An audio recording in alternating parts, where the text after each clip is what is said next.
To get the inputs about astrology, kindly like the channel, subscribe it, and share with your friends.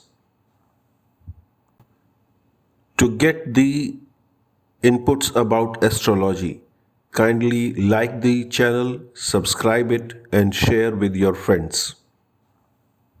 ये chance हो गया है. There is nothing like chance.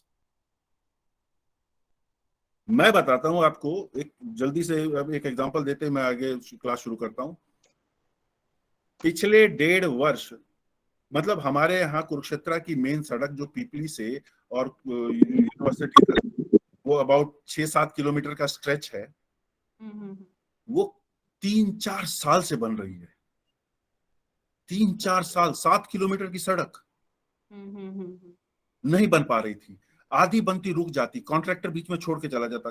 4-5 contractor छोड़ के चले गए हैं. जैसे ही राहु ने ट्रांजिट किया एरीज में, वो शुरू हो गई. It is about to complete. जो काम 4 साल में नहीं हुआ और पिछले 1.5 साल में तो मतलब यहाँ के एमएलए को इतनी गालियां दी गई हैं, इतनी गालियां दी गई हैं कि वो उसने अब तक जितने भी काम किए हैं, उसकी ये सेकंड टर्म है, मतलब 7-8 साल में जितना भी उसने काम किया उस पे सब पे मिट्टी फिर गई. हाँ, सारे नील हो गए. और जैसे ही ट्रांजिट हुआ राहु का एरीज के अंदर, कोर्ट से भी वो ऑर्डर मिल गए, सड़क भी दबादब बनने लगी. मतलब ओवरनाइट काम हो रहा है और 1-1 किलोमीटर रोज बन जा रही है. ऐसा मतलब कहीं रेता कटका पड़ना वो पड़ जा रहा है, कहीं पे भूमिचार गिरना है वो गिर जा रहा है. कहने का मतलब है कि बहुत स्पीड से काम शुरू हो गया. खैर चलिए, तो आज शुरू करते हैं हम वर्गो, कन्या राशि.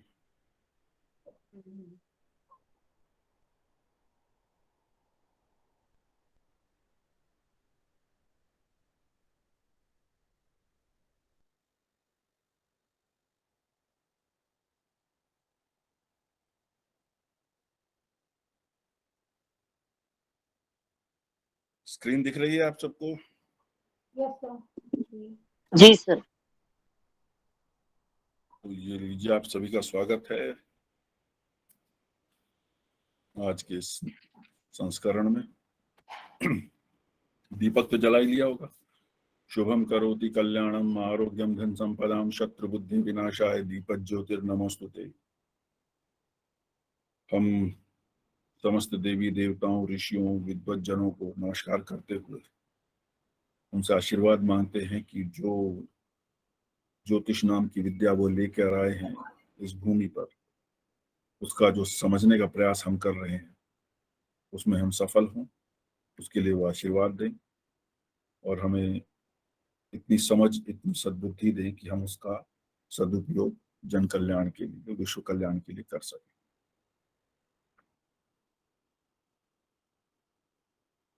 कन्या राशि. कन्या राशि बहुत ही महत्वपूर्ण राशियों में से एक है. ये मतलब एक अलग तरीके के पराक्रम को दिखाती है. अलग तरीके का पराक्रम जब मैं कह रहा हूं उसका अर्थ ये है कि ये वो राशि है जो व्यक्ति के अंदर जो छिपी हुई ऊर्जाएं हैं, जो छिपी हुई उसकी योग्यताएं हैं, उनको बाहर लाने का कार्य करती. जो लेटेंट है, जो छिपा हुआ है, जो दिख नहीं रहा है, वो बाहर लाने के लिए जो मार्ग देती है वह कन्या राशि है, वर्ग. कैसे? एग्जाम्पल, एक बीज है. बीज अपने आप में, चाहे वो किसी का भी, सूरजमुखी का बीज है, चाहे गेहूं का दाना है, चाहे धान का बीज है या किसी फल का बीज है, वो अपने आप में आपके मेज पर रखा हुआ है या कहीं पे भी घर में आपने उसे रखा हुआ है, उससे आप उसके अंदर क्या कुछ है उसका अनुमान नहीं लगा सकते. या ये कह सकते हैं कि हम अनुमान लगा सकते हैं, लेकिन उसका अनुपात कितना है, उसका एक्सटेंट कितना है, उसका एक्सपांस कितना है, उसका दायरा कितना है, यह अनुमान लगाना कठिन है। एक छोटा सा बीज, आम की गुठली होती है इतनी बड़ी, 2-3 इंच की, वो पड़ी है, फेंक दी जा रही है, सूख जा रही है, खराब हो जा रही है अलग, लेकिन उसको यदि भूमि के अंदर दबा दिया जाए तो कुछ ही दिनों में वहां से कोपले निकल के आती हैं। और यदि उसको थोड़ा सा ध्यान रखा जाए तो आम का कितने बड़े बड़े पेड़ हो जाते हैं, कितने बड़े बड़े बगीचे हो जाते हैं, इसकी कल्पना आप सभी को होगी। मेरे ख्याल में सबने आम के पेड़ तो देखे ही होंगे जो बड़े होते हैं, बड़े पेड़। नहीं तो कई फिल्मों में वो दिखाए होते हैं आम के बाग बगीचे काफी बड़े बड़े। तो वो क्या है, इतने से बीज के अंदर कितना बड़ा पोटेंशियल है, उसका कितना बड़ा एक्सपांस। आजकल क्या है, जापानी एक तकनीक है बोनसाई। उसमें बोनसाई तकनीक में क्या किया जाता है कि बड़े बड़े पौधों को, जो कि सामान्यतः बहुत बड़े, जैसे बरगद है कितना बड़ा होता है, अत्यंत विशाल वृक्ष, उसको भी छोटा करके एक छोटे से पॉट के अंदर लगा के अंदर घर के अंदर डेकोरेटिव पीस की तरह रख दिया जाता है। जीवित पेड़ है, पत्ते भी हैं उसमें, लेकिन बहुत छोटा, मतलब उसकी आप कल्पना नहीं कर सकते कि उसको कितना छोटा कैसे कर दिया गया। लेकिन वो जो छोटा कर दिया है वो शौक की बात है, लेकिन बड़ा कितना हो सकता है ये उसका अंदर का पोटेंशियल है। और ये पोटेंशियल कैसे पता लगता है, जब वो विर्गो के कांटेक्ट में आता है। वर्गो क्या है, वर्गो है आपकी एग्रीकल्चरल फील्ड। अब इस एग्रीकल्चरल को केवल कृषि से मत जोड़ के रखिएगा। एग्रीकल्चर का मतलब ये हुआ जहां जो कोई चीज किसी की डेवलप होने की कैपेबिलिटी को सपोर्ट कर सकती है, तो कृषि वर्गो है। खैर, थोड़ा और डिटेल बाद में चलेंगे, अभी हम ये सीधे सीधे समझते हैं। वर्गो एक लैटिन शब्द है या ग्रीक शब्द, जो भी कह लीजिए। वर्गो वर्जिन से है, और कन्या, कन्या भी वर्जिन का ही अर्थ होता है। जो अविवाहित होती है, किशोरी होती है, उसको कन्या कहते हैं। जो कम उम्र की होती है उसको बालिका कहते हैं। कन्या राशि के क्या है कैरेक्टरिस्टिक, बृहद पाराशर होरा शास्त्र के अनुसार ये हिल रिसोर्टर है। हिल रिसोर्टर मतलब पर्वतों में रहने वाली, अर्थात ऊंचाइयां छूने वाली। अब फिलोसफी को साथ साथ समझना शुरू करिए। अब मेरे ख्याल में ये चीज अब थोड़ी सी आप पकड़ना शुरू कर रहे होंगे, वो समझिए शब्दों की। Strong in the day time, it rises with its head, शीर्षोदय, ये सबको क्लियर होगा। मीडियम बिल्ट होता है। बाइपेड साइन, द्विपद, रिजाइड्स इन द साउथ, दक्षिण दिशा की है। It has grain and fire in its hands. Grains तो आपको समझ में आ गया होगा, ये फायर क्या है। फायर वो एबिलिटीज है जिसकी वजह से, जैसे मैं आपको समझाता हूँ, ये कौन सी फायर की बात कर रहा है। एक फिजिकल फायर होती है, एक वो फायर जो किसी चीज को जनरेट करने के लिए आवश्यक होती है। आपने कभी पीपल या बरगद के पेड़ को के बीज से उगाया है, या कभी सुना है कि किसी ने बरगद या पीपल का पेड़ बीज से उगाया? उगता बीज से ही है, होता बीज से ही पैदा है वो, मतलब। लेकिन क्या कोई व्यक्ति उगा सके? जैसे हम बाकी फसलें लेते हैं या बाकी फलों को बोते हैं या बाकी ऑर्नामेंटल प्लांट लगाते हैं, क्या कभी किसी ने सुना, देखा है? नहीं देखा। और हमें ये पेड़ कहाँ लगे मिलते हैं? पुरानी बिल्डिंग या ऐसी जगह पे जहां पे ह्यूमन इंटरफेरेंस कम हो, छत के ऊपर, दीवारों पे, ऊंची दीवारों पे, पुरानी बिल्डिंग के क्रैक्स के बीच में। बरगद के और पीपल के वृक्ष। मेरे ख्याल में आप सभी लोग पहचानते होंगे बरगद और पीपल के वृक्ष कैसे होते हैं।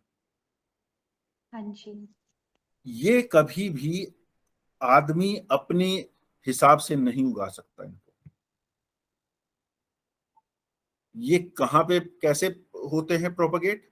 ये या तो जैसे बरगद है, बरगद को तो आप उसकी टहनी काट के लगा देंगे, या जो उसकी जो एरियल रूट्स बारिश के मौसम में निकल के आती हैं उसके नीचे मिट्टी लगा दीजिए तो उसके पत्ते निकल आएंगे। उसका तो उसको कहते हैं वेजिटेटिव प्रोपगेशन। लेकिन नेचर सीड से प्रोपगेट करता है उसको। प्रोपगेट का मतलब बढ़ाना। वो कैसे बढ़ाता है कि जो बर्ड्स हैं उनके फ्रूट्स को खाती हैं, डाइजेस्ट करती हैं। डाइजेशन हीट से होता है। 6th हाउस की राशि है ना, डाइजेशन की बात आ गई क्योंकि इंटेस्टाइन की राशि है। डाइजेशन होता है। वो जो डाइजेशन है उससे जो बीज है, बीज के ऊपर की एक खोल होती है वो कमजोर हो जाती है रिलेटिवली, फिर वो बीट कर देती है वो बर्ड। वो बीट कहां करती है? किसी ऊंचे जगह पे बैठ के, किसी दीवार पे बैठ के। तो वो जो बीट से जो सीड बाहर निकला वो उस ईंट के ऊपर, उन पत्थरों के क्रैक्स के बीच में फंस जाता है, और उनमें जब भयंकर धूप पड़ती है और उसके बाद कभी बारिश हो जाती है, तब वो जो सीड की जो शेल है तब वो फूटती है, तब वो बीज निकल पाता है। अदरवाइज वो उतना टेम्परेचर अगर उसको ना मिले तो वो कभी भी बीज उगेगा नहीं। कहने का अर्थ क्या है ये समझाने के लिए मैंने बताया। तो ये सर्टेन अमाउंट ऑफ हीट सबको चाहिए होता है। जो डाइजेशन है जिसकी मैं बात कर रहा था, जिसका डाइजेशन कमजोर होता है तो उसको आयुर्वेद में कहते हैं इसको मंदाग्नि हो गई है, मंद अग्नि। इसकी जो डाइजेस्टिव हीट है वो कमजोर हो गई है, इस वजह से डाइजेशन ठीक नहीं होता है, और जब डाइजेशन ठीक नहीं होगा तो बॉडी के अंदर इन्यूमरेबल डिजीजेस आ सकती हैं। तो ये वो फायर है। It belongs to business community. Obviously Mercury इसका रूलर है तो इसलिए बिजनेस तो आएगा ही। मरकरी इज बिजनेस, लेन देन रहेगा ही रहेगा उसमें। इट इज वेराइगेटेड, रंग बिरंगी है, मल्टी कलर्ड है बेसिकली, या मल्टी डायमेंशनल भी आप कह सकते हैं इसको।